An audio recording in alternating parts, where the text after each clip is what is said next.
At higit sa lahat, dapat mura lang. Parang ang hirap sagutin. Napanaginipan ko to kagabi. Tanong ng isang kaibigan. Sabi niya, kung mawawala ang AV Moto, saan maganda magpagawa ng front shocks? At dagdag niya sa mga tanong niya, dapat hindi tatagas, dapat maganda ang materials, merong proper tools, at higit sa lahat, dapat mura lang. Parang ang hirap sagutin. Sa dami nung kumokopya at gumagaya doon sa gawa ng AV Moto, sino ba talaga sa kanila? Talagang mapapaisip ako, no? What if isa-isahin natin? Ito ang payo ko para doon sa inyo na may kaparehong tanong doon sa aking panaginip. Unang-una, para sa tagas. Kami ay gumagamit ng O-ring doon sa takip na 0.25mm thicker compared sa stock para hindi mag-leak sa ibabaw.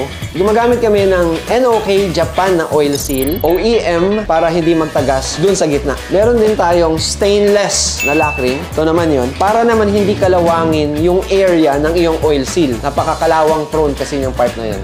Number 1 yan na cause ng tagas.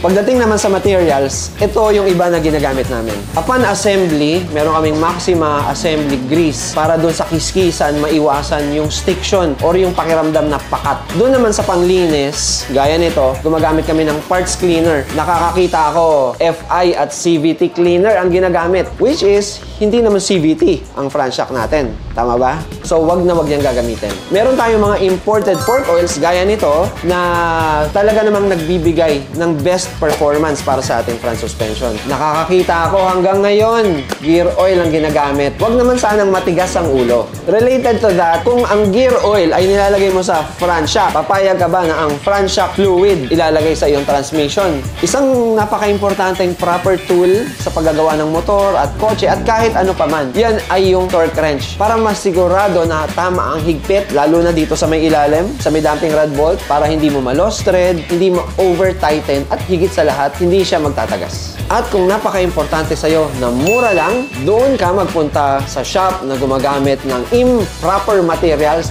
I'm sure sulit ang babayad mo.